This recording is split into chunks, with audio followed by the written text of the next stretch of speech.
ටජ් මහල කඩා වැටුණාට මිනිස්සු ආදරය කරන ගැන හරි ආදරය ගැන තියෙන විශ්වාස මිනිස්සු නවත්තන්නේ නැහැ. බත් පැකට් එකට රක්කු කාලට ටකරමට ඡන්ද දෙන පාරේ පොඩි සිද්ධියක් වුණත් බල්ලෝ බලල්ලු වගේ ගහමරා ගන්න දේශපාලන සවිඥානිකත්වයේ තාම දියුණු නැති මේ වගේ මිනිස්සුන්ට ඔබතුමාලා මේ power to the people කියලා මේ බලය දීලා මේ රට කොට දාන්න දැන්. මේකෙන් අදහස් වෙන්නේ නැහැ මුළු රටේ ජනතාවම පස්සේ ස්කූල් තරක් වල ඡන්ද දෙනවා කියලා. මාරු ඇඩ්වර්ටයිස්මන්ට් වල දෙනවා. ව්‍යවස්ථාවටවත් නිසි ගෞරවයක් නැති මේ අපේ රටේ ව්‍යවස්ථාවට පිටින් ගිහිල්ලා උත්තර හොයන්න හදන එක ප්‍රායෝගිකයි. දැන් මේ උත්තර හොයලා තියෙන්නේ. දැන් ව්‍යවස්ථාව ඇතුලේ හදාගත්ත ඔක්කොම බලයන් තියෙන කට්ටිය දැන් ඒ බලය නැතහැරලා තියෙනවා. කවුරු හරි චෝදනා කළොත් ඕකත් අර එක්තරා විදියක 88 89 වෙච්ච විදියේ එකක් නේද කියලා කවුරු හරි ප්‍රශ්නයක් අහුවොත් මොකක්ද කියන්නේ කියලා. සම්පූර්ණ අපි ප්‍රතික්ෂේප කරනවා. ඔබතුමාලගේ නායකයා මේ පක්ෂේ හිටියේ නෑ මම එහෙම කෙනෙක් දන්නේ නෑ කියලා ජයික නායකයා කියන තැනකට ඔබතුමාලට යන්න පුළුවන්ද? අපිට විවේචනයක් තියෙනවා. දැන් අපි ජනතා විමුක්ති පෙරමුණ සම්බන්ධයෙන් කිසිම වෙලාවක මේ සාහසික විවේචන, පුද්ගල විවේචන කරලා නැහැ.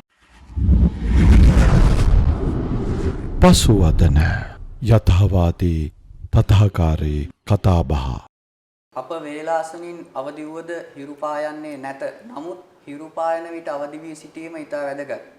පටමැදි දොන් නන්දසිරි රෝහණ විජේවීර තමයි අන්න ඒ විදියට කියන්නේ.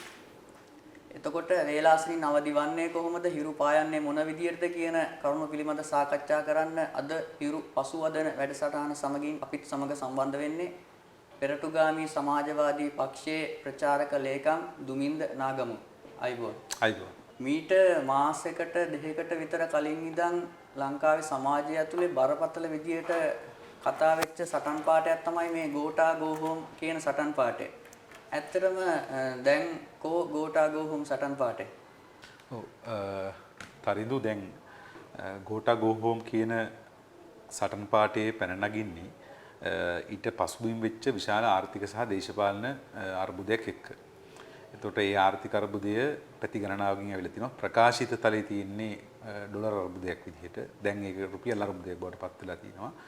නමුත් අපි හරයෙන් ගත්තොත් එහෙම අපි තේරුම් ගන්න විදිහට සහ අපි පැහැදිලි කරන විදිහට රටේ සමස්ත ධනය නිෂ්පාදනය කරපු ධනය නැත්නම් සමස්ත ජනතාවගේ වෙහෙසෙන් නිර්මාණය කරපු ධනය එක සමාජ තීරුවක් අතර අත්පත් කර ගැනීම සහ ඒ සමාජ තීරුව ඒ ධනය රටින් එළියට ගෙන යාමත් එක්ක මතුවෙච්ච අර්බුදයක් එක පැත්තකින් තියෙනවා. ඒ වගේම අපි විශාල වශයෙන් ණය අරගෙන ඒ ණය විසින් දරා ගන්න බැරි ණය ගෙවීමේ නොහැකියාවකට රටක් විදිහට අපිපත් වෙලා තියෙනවා. ඉතින් ඒ නිසා මේ ප්‍රශ්න දෙක විසින් පැනනගිච්ච ආර්ථික අර්බුදය තමයි ක්‍රමානුකූලව වර්ධනය. ඒකත් එක්ක සම්බන්ධයි මේ ආණ්ඩුව ගත්ත මෝඩ තීරණ, විවිධ දේවල්, පොහොර තීරණය වගේ දේවල්, ඒ වගේම බදු අහිමි කරගත්ත තීරණය, ඒ වගේ විශේෂයෙන් ඔය කොවිඩ් වෙලාවේ මේ කරපු විකාර සහගත වැඩ, තෙල් කුප්පි බෙහෙත් වගේ දේවල් ප්‍රොමෝට් කරන්න, ඒවා ප්‍රවර්ධනය කරන්න කරපු ඔය කාරණා ටික අපි මේ මොහොතේ දන්න කාරණා ටිකනේ. ගෝටා ගෝ හෝම් කියලා නිර්මාණය වෙච්ච සටන් පාඨය මේ මොහොතේ යම් ආකාරයකට දියාරු වෙලා තියෙනවද නැද්ද? අපි කියන්නේ මෙහෙමයි. දැන් ගෝල්ෆේස් අරගලය පැන නැගුණේ එක දේශපාලන ව්‍යාපාරික හෝ පක්ෂයක හෝ සංවිධානයක කැඳවීමක් මත මේක නිකන් අර බහුපක්ෂ නැත්නම් බොහෝ දේශපාලන ව්‍යාපාරවල මැදිහත් වීමකින් සමාජ මාධ්‍ය හරහා ආපු කැඳවීම. එතකොට ඒක යම්කිසි විදිහක ඒකේ උපක්‍රමයේ නැත්නම් ඒක අපි කවුරු හිතලා කරාද නැද්ද කියන නෙමෙයි. නමුත් උපක්‍රමිකව සිද්ධ වෙච්ච දේ තමයි එතන දේශපාලනේ ටිකක් අඩු කරගෙන ඒතරේ ආවේ පක්ෂේපා සටන් පානේ ඒ වගේ මේක නාමකරණයක් එපා කියන එක තමයි ආවේ. දේශපාලන ටිකක් අඩු කරලා පිරිස පුළුල් කරලා හැදෙන බලය හරහා ආණ්ඩුව ලොක් කරන එක. ඒතර ආණ්ඩුවට ඇත්තම දේශපාලනය කරන්න ආර්ථික ක්‍රියාමාර්ග ගන්න බැරි වුණා. ආණ්ඩුවට ඉල්ලාස් වෙන්න ජනාධිපති ඉල්ලාස් වෙන්න බර කරා. මේක තිබුණා අප්‍රේල් 9 වෙනිදා ඉඳලා මැයි 9 වෙනිදා දක්වා. මැයි 9 වෙනිදා වෙච්ච ප්‍රහාරයෙන් පස්සේ ඇතිවෙච්ච සිද්ධාමයේ එක අවසානයක් සිද්ධ වුණේ රනිල් වික්‍රමසිංහ අග්‍රාමාත්‍යර බවට පත් වෙනවා. රනිල් වික්‍රමසිංහ අග්‍රාමාත්‍යර බවට පත් වුණාන් පස්සේ යම්කිසි විදිහක මේ ලොක් එක කැඩුනා. ඒ කියන්නේ එක පැත්තකින් ආණ්ඩුව නැවත ක්‍රියාමාර්ග ගන්න පටන් ගන්න තියෙනවා. ඒ නිසා ගෝල් ෆේස් එක විසින් අර තියා හිටපු මේ ආණ්ඩුවට හෙලවෙන්න දෙන්නේ නැතුව තියා හිටපු තත්ත්වයේ යම් වෙනසක් වෙලා තියෙනවා. රනිල් වික්‍රමසිංහගේ ආගමනය කියන එක අරගලය බරපතල විදියට දියාරු කරන්න හේතුවක් වුණා කියලා ඔබ පිළිගන්නවා? මම ඒක එහෙම පිළිගන්නේ නැහැ.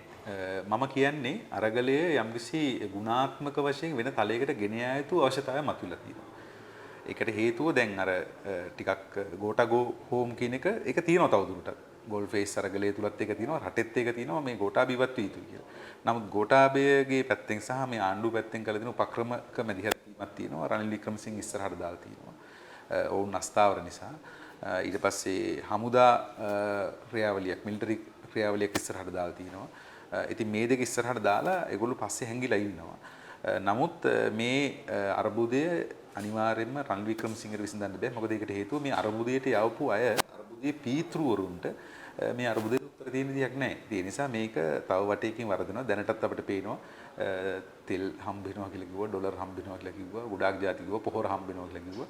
දැන් අපිට වෙනවා ඒවා ඔක්කොම බොරුවක් කියලා. ඒවා හම්බ වුණත් අනිවාර්යෙන් ඒවා ණය මත සිද්ධ වෙන්නේ. ඒවා තවත් විනාශකාරී ගණදුරුමක් තමයි සිද්ධ වෙන්නේ. ඒ නිසා මම මේක ඉස්සරහට පැහැදිලි කරන්නම්. එතකොට ඒ නිසා මේ රනිල් වික්‍රමසිංහ ආගමනයෙන් මේ ආපු අරගලේ වෙනත් තලයකට මාරු වෙලා තියෙනවා. නිසා ඒ තලය ඇතුලේ ආණ්ඩුව සාපේක්ෂ ස්ථාවරත්වයක් කරන් තියෙනවා. ඒක දේශපාලන වශයෙන් බැලුවම පේනවා.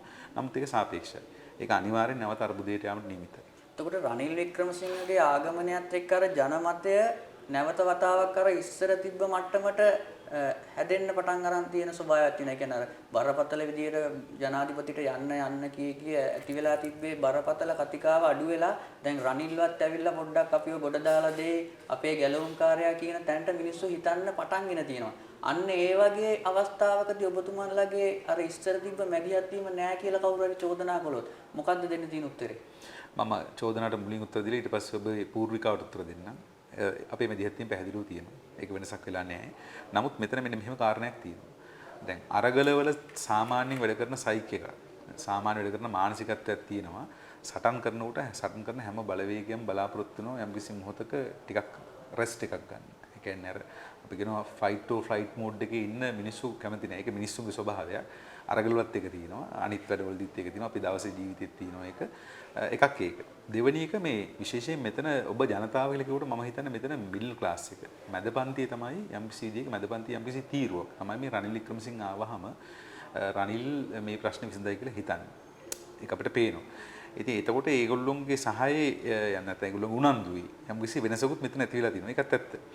හැබැයි ඒක එහෙම වුණාට ඉස්සරහට මේ අරගලයේ ආණ්ඩුවම ප්‍රකාශ කරන විදිහට දැන් මොකද ආණ්ඩුව ඇත්ත කියනවනේ මහ බැංකුව අධිපතිවරයා තියෙනවා ලක්ෂ 20කට 30කට රස්සා නැති වෙනවා කියලා. ඊළඟට තව විශාල ආහාර අර්බුදයක් එන්න නියමිතයි කියලා. ඉතින් ඒවා එනකොට අනිවාර්යයෙන්ම මේ අරගලයට විශාල වශයෙන් පිරිස් සම්බන්ධ වෙන මේ අරගලයේ වෙන ගුණාත්මක තැනකට පත් වෙන තත්ත්වයක් ඉස්සරහට එනවා. ඉතින් ඒ කාල පරිච්ඡේදය තුළ මේ නැවත මේ අරගලයට යම්කිසි දැක්මක් සහ සටන් පාට සහ මේකේ මොනවද ඉස්සරහා ක්‍රියාමාර්ග කොතෙන්ද මේක දිශාභිමුඛ ගන්න කොතෙන්ද මේක ફોකස් කරන්න ඕනේ කියන එක සම්බන්ධ කාරණා තියෙනවා. දැන් අපි ඒකට වැඩ කරමින් යනවා. අපි පෙරටුගාමි සමාජ පක්ෂ විදිහට වැඩ කරනවා. ඒ වගේම අපි සම්බන්ධ වෙන බහුජන සංවිධාන තව ගණනාවක් තියෙනවා. දැන් වෘත්ති සමිතිය බහුජන සංවිධාන එකතුව තියෙනවා. ජනහරගල ව්‍යාපාර තියෙනවා. තවත් විවිධ පෙරමුණු තියෙනවා. ඒ හැම පෙරමුණක්ම පැහැදිලිවම සක්‍රිය වැඩ කරනවා. මේ ඉරිදත් අපි දාගෙන තියෙනවා. බදුල්ලේ රැලියක් ජනරගල ව්‍යාපාර විදිහට මේ අවස්ථාව හදන දැන් තියෙන්නේ අර ආපු ගැම්මෙන්ම මෙහෙම යන ක්‍රියාමාර්ග වලට නැවත මේක කියන්නේ ફોකස් කරන්න නැවත මේක දිශාභිමුඛ කිරීමේ වගකීමක් තියෙනවා. ඔය සියලු සංවිධාන විවිධයන් එකතු වෙලා මේ මොහොතේ තියෙන අර්බුදය ඇතුලේ ලංකාවට පළමුවැනි ඩොලරය ගේන්න තියෙන වැඩසටහන මොකක්ද තියෙන පිළිවෙල? මොකක්ද තියෙන යෝජනාව? ඔව් දැන් ඔබ අහන ප්‍රශ්නේ මේක ජනප්‍රිය ප්‍රශ්නයක්. හරි ඔයගොල්ලෝ දෙන උත්තරේ මොකක්ද කියලා. දැන් මේක උත්තර දෙද්දී අපි කල්පනා කරන්න ඕන දෙයක් තියෙනවා. එකක් තමයි දැන් අපි ඉන්නේ ආණ්ඩු බලේ නෙමෙයි. හරිද? එතකොට ආණ්ඩු බලේ නොඉන්න කණ්ඩායම නැත්නම් රාජ්‍ය බලේ රහිත කණ්ඩායමක් කියන යෝජනා කොච්චර අර ඒ කියන්නේ ඒවා යෝජනා විදිහට කොච්චර බලාත්මක වුණත් ඒවා ක්‍රියාත්මක වෙන්නේ නැත්නම් ඒ යෝජනා වැඩක් නෑ. එක. දෙවෙනි එක අපිට යෝජනාවක් තියෙනවා. යෝජනාව තමයි දැන් මේ අරගලේ තියෙන සටන් පාටි ප්‍රධාන වශයෙන්. ඒ කියන්නේ මේ වංචා කරපු මුදල් රටින් එළියට ගියපු මුදල් නැවත අත්පත් කරගැනීමේ ක්‍රියාවලියක් අවශ්‍යයි කියන එක. මම ඔබට උදාහරණයක් කියන්නම්. ගිය අවුරුද්දේ ආනයන වියදම ඩොලර් බිලියන 21.5යි. හරිද? දැන් සාමාන්‍යයෙන් අපි 2020 කට අපේ ආනයන අඩු වෙච්ච අවුරුද්දක් අපි සාමාන්‍ය 2019 ගත්තොත් එහෙම අපේ ඩොලර් බිලියන 20ක 19.5ක වගේ ආනයනයක් තියෙනවා. ඒතර ඩොලර් බිලියන 2කින් අපේ ආනයන වැඩිලා තියෙනවා. කොටින්ම දෙසැම්බර් මාසේ ඩොලර් බිලියන 2.5ක අපි ආනයන කරලා තියෙනවා. දැන් හොඳට මතක තියාගන්න මේ අපි දැන් කතා කරන්නේ තෙල් නැවකට ගෙවා ගන්න ඩොලර් මිලියන 50ක් නෙත් තත්ත්වයක්. දැන් අද තියෙන්නේ ඩොලර් බිලියන 2.5ක අපි ආනයනය කළ තියෙනවා දෙසැම්බර් මාසේ. ඒක කොහොමද මේක සිද්ධ වුනේ? හරිද?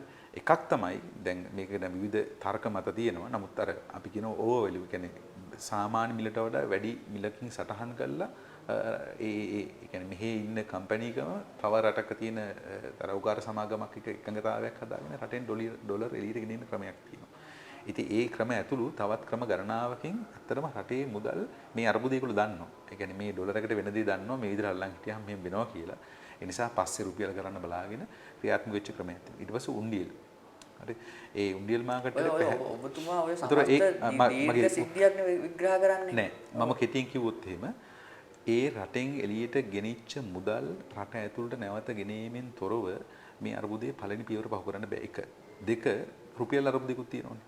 ඒ රුපියල් අර්බුදයට ඩොලර් පළවෙනි ඩොලරය හොයන්න ඔබතුමන්ලගේ තියෙන මූලික යෝජනාව හොරකම් කරපු සල්ලි ටිකෙන් තමයි පළවෙනි ඩොලරය උපයා ගන්න ඕනේ. ඒකද යෝජනාව. නෑ මම හිතන්නේ ඒක අපි මතු පිටින් ප්‍රශ්නේ ගත්තොත් ඒක එහෙම කල්පනා කරන්න මේ රටේ ඇතුලේ ඉඳගෙන පළවෙනි ඩොලරය හොයන්න මොකද්ද පෙරටුගාමී සමාජවාදී පක්ෂයේ තියෙන යෝජනාව?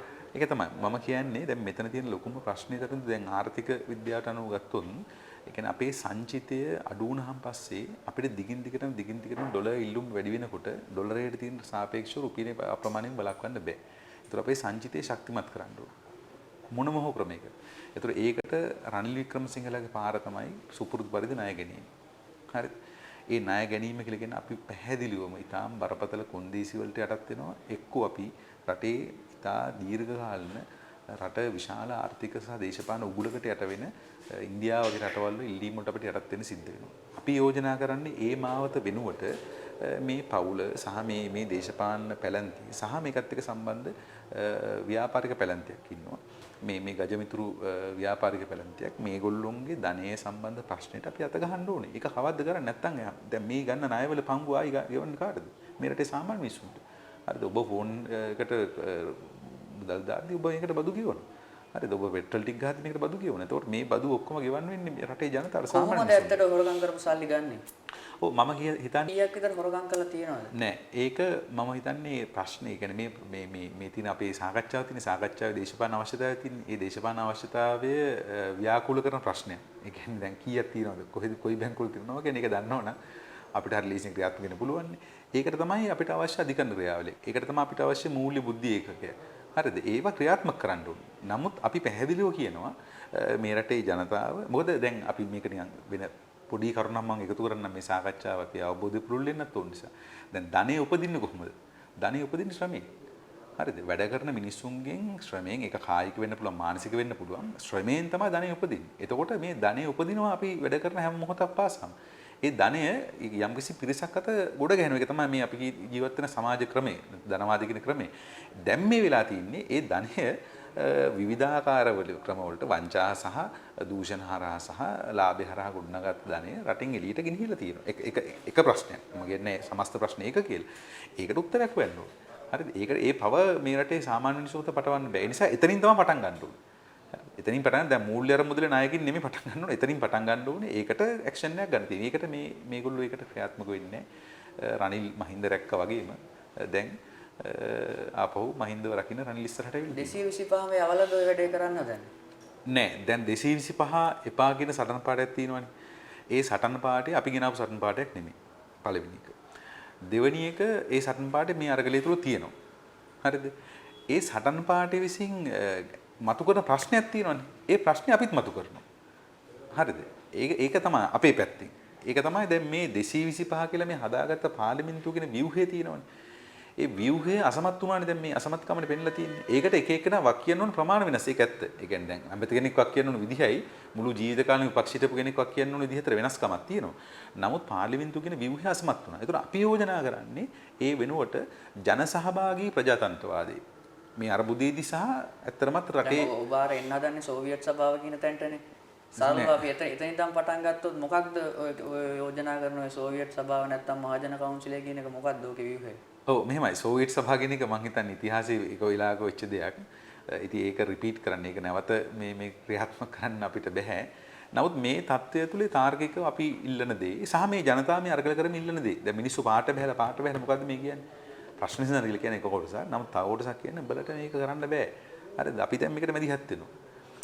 ඒක දැන් ඒක පාරේ බෝඩ් දාලා හැමතිස්සෙම කරන්න බෑනේ. මම කියන්නේ උද්ඝෝෂණ කළ යුතුයි. අපිත් ඒ උද්ඝෝෂණ ප්‍රවර්තනය කරනවා. නමුත් ඒකෙන් මේක යන්න බෑ. ඒතකොට ඒකට දැන් අවශ්‍ය ස්ට්‍රක්චර් එකක්, view එකක් අවශ්‍යයි.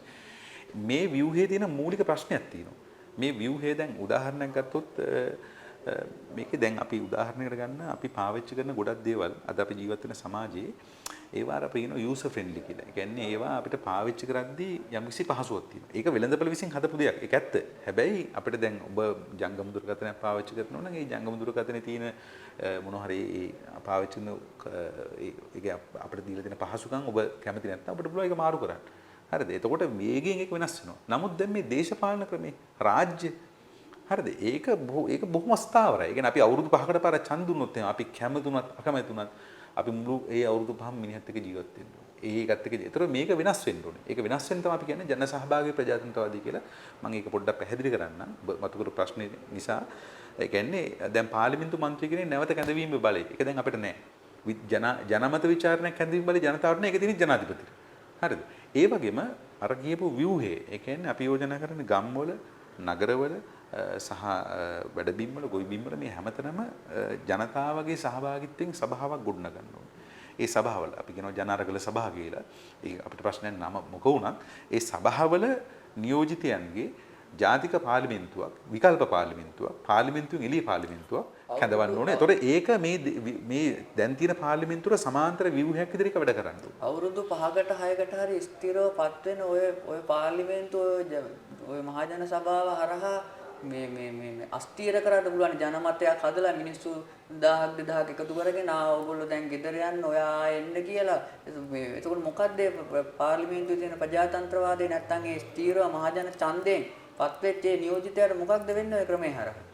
ඔව් ඒක හොඳ ප්‍රශ්නයක්. දැන් අපිට මෙහෙම ඕනෑම තේරීමක අපිට දෙනවා අත්හැරීමක්. හරි. ඒක තමයි සාමාන්‍ය දේශපාලනයේ ජීවිතේ හැම දෙයක්ම තියෙන දෙයක් ඒක. අපි මොකක් හරි තෝරනවා අපිට අත්හැරීමක් තියෙනවා. දැන් අපි මේක තෝරගනිද්දී කෙනෙකුට අහන්න පුළුවන් මේ අපි ඒ කියන්නේ ස්ථාවරව හදන මේ 100 දැන් 6න් 5ක් ගන්න අපි 3න් 2ක් හදාගත්තනේ. ඒ 3න් 2 වල අරෝමේ ඔක්කොම මේක පුළුවන් නේද එළියේදී බොඳ කරන්න. මම කියන්නේ දැනුත් ඒක වෙලා තියෙනවා. දැන් මේ view නැතුව දැන් මේගොල්ලෝ 3න් 2ක් තිබ්බා. 69 ලක්ෂයක් තිබ්බා. විදාහගේ ජනාධිපති කෙනෙක් හිටියා.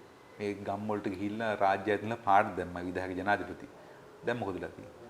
දැන් අගමැති ඉන්නවා හැංගිලා ත්‍රිකුණාමලේ ජනාධිපති ඉන්නවා හැංගිලා ජනාධිපති මන්දිරේ ගම සමග පිළිසඳර වල මොකක්වත් නැහැ මොන පිළිසඳරක්වත් නැහැ අගමැති රෙද්දස්සේ හැංගිලා ඉන්නවා ජනාධිපති ඊට පස්සේ ඉතුරු ඇමතිවරු ටික ඉන්නවා හෙට මෙහෙට හේබාලා හරිද මම කියන්නේ දැන් එහෙම දේශපාලනේ එහෙම තර්කයක් තියෙනවා ඒ කියන්නේ ඒ බලයක් ගත්තරේ බලේ ස්ථාවරව පවතින්නේ නැහැ ඒතකොට මෙතන තියෙන ප්‍රශ්නේ ජනතාවගේ අභිලාෂය මේකත් එක්ක ප්‍රතිරෝධල ඒකයි තත්ත්වය ඇවිල්ලා තියෙන්නේ අපි කියන්නේ ජනතාවට ඒ තමන් අතරමැද මේක සමාජවාදී නෙමෙයි.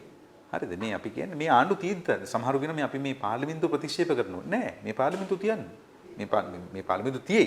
මම කියන්නේ අපි මේක රස කරන වෙනම කතාවක් නමුත් මේක තියෙද්දිම කරන්න පුළුවන් වැඩක් විදිහට අපි මේක යෝජනා කරන්නේ. ඒතර මේක පිටින් ගොඩ නැගුවාන් පස්සේ ජනතාවට අවස්ථාව හම්බ වෙන තමන්ගේ මතය කියන්නේ. ඉතින් ඒක ගනිද්දී බලය ගනිද්දී විවිධාකාර ප්‍රශ්න මතුවෙන්න පුළුවන්. නමුත් ඒක එතනින් තමයි අපිට මෙතනින් එක්සිට් එකක්. ඒ කියන්නේ මෙතනින් එළියට මේ අර්බුදෙන් එළියට යන්න ඕන නම් අපි කියන්නේ යෝජනා දෙකයි. හරිද? එකක් තමයි ධනය ගොඩ ගැහිලා තියෙන ධනය යම්කිසි දෙයක සාධාරණ සමානාත්මතාවය මත බෙදියන නැත්නම් සමානාත්මතාවය පදනමකට යන්න. මොකද මේකේ බිලි දෙන්නේ කවුද කියන එක තමයි දැන් මේ සාකච්ඡාව තියෙන්නේ. ඔබතුමාලගේ මේ දෙවෙනි එක තමයි බලය කේන්ද්‍රගත කිරීම වෙනුවට ඒ බලය යම්කිසි විදිහක ජනතාවත් එක්ක ෂෙයා කරගන්න ජනතාවත් එක්ක බෙදා ගන්න නැත්නම් ජනතාව සම්බන්ධ කරගන්න තත්යකට යන්න ඕනේ. බලය සම්බන්ධ කරගන්න ඕන ධනය යම්කිසි විදිහකට ඒ බෙදියාමකට ලක් කරන්න ඕනේ. ඔබතුමාලගේ අර මේ මොහොතේ දේශපාලනය ඇතුලේ ජනප්‍රියම සටන් පාඨයක් නෙවෙයි මහජන කවුන්සිලේ නැත්නම් මහජන සභාව කියන එක. මේ ඒක ගැන ගැඹුරින් අපි කතා කරගමු. දැන් උදාහරණයක් විදිහට ගත්තොත් කෘෂිකර්ම ඇමති කෙනෙක් ඉන්නවා පාර්ලිමේන්තුවේ. එතකොට අපි නිකන් උපකල්පනය කළොත් ඒ කෘෂිකර්ම අමාත්‍යාංශයට අදාළව මහජන කවුන්සිලයක් තියෙනවා කියලා හිතමු. ඒකේ ඉන්නවා කෘෂිකර්මයට අදාළ ආචාර්යවරු මහාචාර්යවරු සහ ඒ විෂය සම්බන්ධ ප්‍රාමාණික දැනුමක් තියෙන කට්ටිය ශිෂ්‍ය නියෝජිතයින් වෘත්තීය සමිති නායකින් ආදී මේ විශාල ව්‍යුහයක් එතන තියෙනවා. එතකොට පාර්ලිමේන්තුව ඇතුලේ තියෙන ප්‍රජාතන්ත්‍රවාදයේ දියුණු නැහැ කියන පදනමේ ඉඳගෙන තමයි අපි අතන හදන්නේ මහජන කවුන්සිලයක්. ඒතොර එතන ප්‍රජාතන්ත්‍රවාදය ආරක්ෂා කරගන්න මොන වගේ යාන්ත්‍රණයක්ද තියෙන්නේ? ඔබ ආරක්ෂා කරන්න කියලා කියන්නේ මොකක්ද ඒකට තියෙන තර්ජනය? ඒ කියන්නේ මේ මොහොත පාර්ලිමේන්තුව ඇතුලේ ප්‍රජාතන්ත්‍රවාදය දියුණු නෑ. එතන ගන්න තීරණය සම්බන්ධව මැදිහත් වීමක් කරන්න බලපෑමක් කරන්න ඕන නිසා තමයි මහජන කවුන්සිලය නිර්මාණය කරන්න ඕන කියලානේ කියන්නේ. අතන තියෙන ප්‍රජාතන්ත්‍ර විරෝධී බව අතන ඇති වුණොත් මොකද කරන්නේ? මම කියන්නේ ප්‍රජාතන්ත්‍ර විරෝධී බවට වඩා එතන ප්‍රජාතන්ත්‍රවාදයේ සම්බන්ධ කාරණේ මූලික ගැටලුවක් තියෙනවා පාර්ලිමේන්තු ව්‍යුහයේ. හරිද? ඒ ගැටලුව තියෙන්නේ මෙහෙම. ඒ කියන්නේ දැන් ඒකේ තර්කය තමයි ජනතාව ඉන්නවා ජනතාවගේ නියෝජිතව පත්වන පාර්ලිමේන්තුව. ඒගොල්ලෝ ඉන්නේ ඡන්දේ. ඒතර මෙතන ජනතාව නියෝජන තියෙනවා. සහ ඒ සඳහා ඒගොල්ලෝ ගිවිසුමක් ඉදිරිපත් කරනවා. මම මේකනේ සමාජ සම්මුතිවාදයේ පොතේ තියෙන එක. ඒතර මේගොල්ලෝ ජනතාවගේ අභිලාෂ ක්‍රියාත්මක කරනවා. මම කියන්නේ මේක ගැටලුවක් නෑනේ. නමුත් වෙන්නේ කොහොමද ඇත්තට මේක? වෙන්නේ මේගොල්ලෝ ජනතාව නියෝජිතයා ඡන්දෙට එනවා. මේ නියෝජිත එන්නේ කොහොමද? මේගොල්ලෝ ගන්නවා සම්පූර්ණ එක එක ව්‍යාපාරිකයන්ගේ අනුග්‍රහය ගන්නවා. හරිද? මිලියන ගණන් ගන්නවා. ඒවෙන් කසුබ් බෙදනවා, අරක්කු බෙදනවා, වත් පැකට් බෙදනවා, ඡන්ද රැස්වීම කරන ඔක්කොම කරනවා. හරිද? ඇත්තටම මිනිහට උදව් කරලා තියෙන්නේ මේ මිනිහා. හරිද? ඒතර ඒකට විවිධ උපක්‍රම මේවට ටීවී ඇඩ්වර්ටයිස්මන්ට් ඔක්කොම පාවිච්චි කරනවා. ඒවත් තියෙනවා. ඇඩ්වර්ටයිස්මන්ට් තියෙනවා. හරිද? මිලියන ගණන් ඒවට. ඒතර ඒවෙන් මේ ජනමතයේ තියෙන එක නෙමෙයි අත්තම. ජනමතයේ Tamanට අවශ්‍ය විදිහට ප්‍රතිසකය කියන්නේ නැවත සකස් කිරීමක් කරගන්න. එහෙම තමයි මෙයා බලයට. ඒතර මෙයා ඊට පස්සේ වැඩ කරන්නේ කාව වෙනුවෙන්ද? මෙයා වැඩ කරන්නේ මේ අය වෙනුවෙන්. හරිද? ඒතර තමයි මෙතන තියෙන මූලික ප්‍රශ්නේ. ඒතර මේගොල්ලෝ අදාළ නැහැ. ඊට පස්සේ එයා දන්නවා ඊළඟ අවුරුදු පහෙත් ඒක මං කියන්නේ ප්‍රායෝගිකව දන්න දෙයක්. ඒතර මිනිස්සු මාරදිට ප්‍රශ්නයක් වෙයි නේද? මිනිස්සුන්ට මෙහෙම කරොත් අනේ නෑ උන්ට ඕක ඊළඟ අවුරුදු පහේ අමතනවා ආයෙ ගිහලා මුන්ට මේ අරක්කු ටිකක් බිදුවහම මට අඳ ගන්න පුළුවන්. එහෙම බොහොම සරල කීම ජනතාව සම්බන්ධ තියෙන්නේ. එතකොට මේක දැන් කඩන්න ඕනේ. ඒතර ඒක කඩන්න අපිට මේක ඇතුලේ කඩන්න බැහැනේ. මේක ඇතුලේ කඩන්න පුළුවන් සීමාවක් තියෙනවා. කඩන්න බෑ කියලා මම සීරිසිය ප්‍රතික්ෂේප කරන්නේ සීමාවක් තියෙනවා. ඒ කියන්නේ හොඳ නියෝජිතව ඇත්ත නියෝජිතව ගෙනින්න එකත් එක කොටසක්. හරිද? ඒක බැහැර කරන්න බෑ. නමුත් මේක කොච්චර කරත් මේ ව්‍යුහය මෙලෙස පවතිනවා. එතකොට ඒක තමයි අපි යෝජනා කරන්නේ පිටින්. ඒතර ඒක කොහොමද ප්‍රජාතන්ත්‍රවාදී නොබහනවා වගේ. ඒක වෙන්නේ මෙහෙමයි. දැන් ගොවි ජනතාවගේ අර ඔබ කියපු කෘෂිකර්ම සභාවේ අනිවාර්යයෙන් ඉන්න ඕන කට්ටිය තමයි ගොවි නියෝජිතයෝ. ගොවි සංගම් වල නියෝජිතයෝ. ඒතර ඒගොල්ලෝ එන්නේ දැන්ටත් තියෙනවා ගොවි ව්‍යාපාර. ඒ ගොවි ව්‍යාපාර නියෝජනය කරලා තමයි එන්නේ. ඒතර ඒක පොහොට්ටුවේ කෙනෙක් වෙන්න පුළුවන්, ශ්‍රී ලංකාවේ දාස්පක්ෂ කෙනෙක් වෙන්න පුළුවන්, සජබ වෙන්න පුළුවන්. ඒක ප්‍රශ්නයක් නෑ. ඒගොල්ලෝ එන්නේ ඒක නියෝජනය කරලා. එයා නැවත බැඳී ඉන්නවා ඊළඟ ගොවි රැස්වීමේ කන්න රැස්වීමට ගිහිල්ලා උඹලා කීපෙක මම එතන කිව්වා ඒකට ආපු උත්තරේ මේකයි. මෙයා මේ රැස්වීමට නැවත යන්න ඕනේ. ගිහලා බැඳී හිටින්න ඕනේ. ඒ අමාත්‍යාංශවල දාලා ව්‍යුහේ. එක එළිය හදන ජනසභා ව්‍යුහේ තියෙනවනේ. ඒක අපි කියන අර ජනතා පාර්ලිමේන්තුව. ඒ ව්‍යුහේදීත් මේ අය නියෝජනය කරන්න නිශ්චිත ජන සභාවක්. ඒතකොට එයා එතනින් අදහස් අරන් ඉන්නත් උන එතනට පෙරලා ගිහලා උත්තර දෙන්නත් උන. හරිද? එතකොට මේ උත්තර දෙන්න උනහම ඉතින් ඒක මම කියන අවස්ථානුකූලව එක එක ප්‍රජාවන්ගේ එක එක අදහස් උත්තේයි. ඒක මේ අපි ඔක්කොම කැමති එකම ඉන්නේ නැහනේ. නමුත් එතන වගවීමක් හැදෙනවා. දැන් තියෙන ක්‍රමේ තියෙන්නේ මේගොල්ලන්ට වගවීමක්වත් නැහැ. ඊළඟ අවුරුදු 5න් තමයි හන්දින්නේ. දැනුත් මේ බලන්න දැන් මේ ඉන්න විදිය. දැන් බැසිල් රාජපක්ෂ තවත් අතාරින්න නැතුව ඉන්නවා. ඉන්නේ කොහොමද? එයා තවමත් හිතනවා තව අවුරුදු දෙකක් තියෙනවා මේ දෙකේ කරකවන්න පුළුවන් ගේම ගහන්න පුළුවන් කියලා. මට කපුටා කියලා දැන් කිව්වට මට පුළුවන් ආයේ මේක කරකවන්න කියලා. මං කියන්නේ එයා හිතන විදිය ඒක. හරිද? එතකොට ඒ හිතීමට මං කියන්නේ හිතීමට තර්කයක් තියෙනවනේ එයාට. සහ එහෙම අත්දැකීමුත් තියෙනවනේ මේ ඔක්කොම වෙලා ආපුවා ඉන්නවනේ. දැන් රනිල්ලාගේ හරිද? මේ තනි මිනිහ පාර්ලිමේන්තුවට බොහොම අමාරුවෙන් ආවේ. ඒ රනිල් රටේ අගමැති වුණානේ. ඉතින් ඒ වගේ ගේම් ගහන්න පුළුවන් කියලා දන්න විශ්වාසය උඩ මේක විතර නෑ මේක කරකවන්න පුළුවන්. හරිද? මම කියන්නේ ඒක නවත්තන්න ඕනේ. ඒක නවත්තන ක්‍රමේ තමයි ඇත්ත නියෝජනයක් එළියට හදන එක. දැන් ඔබතුමා දීපු උත්තරය ඇතුළේ මට තව ප්‍රශ්නයක් අහන්න පුළුවන්. දැන් ඔබතුමාම කිව්වා මහජන නියෝජිතයා පත් වෙලා ඔහුට වැඩ කරපු ඔහුට ඡන්ද හදන්න වැඩ කරපු බිමේ ඉන්න මිනිහට තමයි ඔහු සලකන්නේ කියලා. ඒ කියන්නේ අරක්කු බෝතලයට බත් පැකට් එක ටකරමට වැඩ කරන මිනිස්සු ටිකක් ඉන්නවා කියලා. එහෙම මිනිස්සු ටිකක් ඉන්නවා කියලා පිළිගෙනම ඔබතුමාලා කියනවා power to the people කියලා මේ මිනිස්සුන්ට බලය දෙන්න ඕනේ කියලා. එතකොට තාමත් බත් පැකට් එකට අරක්කු කාලයට ටකරමට ඡන්ද දෙන පාරේ පොඩි සිද්ධියක් වුණත් බල්ලෝ බලල්ලු වගේ ගහමරා ගන්න දේශපාලන සවිඥානිකත්වයේ තාම දියුණු නැති මේ වගේ මිනිස්සුන්ට ඔබතුමාලා මේ power to the people කියලා මේ බලය දීලා මේ රට කොට දාන්න හදන්නේ. ඔව් මෙහෙමයි.